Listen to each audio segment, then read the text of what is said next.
How to upload long video on WhatsApp status on Android. Hey everybody, welcome back to the channel. In this video I'm going to guide you on how you can upload long videos on WhatsApp status on Android, so make sure to watch the video till the end. Now, in order to upload long videos on WhatsApp status on Android, first of all, it doesn't matter whether it is Android or iOS.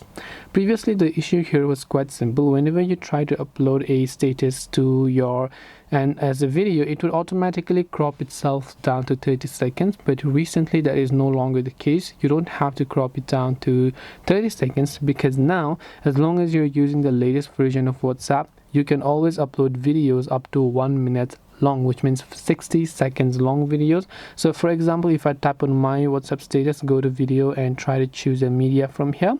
Let me just choose this media. This media right here is actually 43 seconds, so it is not crossing 1 minute limit, but you can also see it is not cropping it down to the 30 seconds like it used to do previously.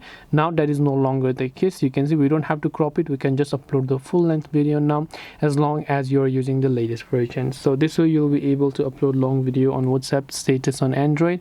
Hope this video is very helpful. If you have got any more questions, feel free to leave them down below. Thank you for watching till the very end of the tutorial, and see you soon in the next video.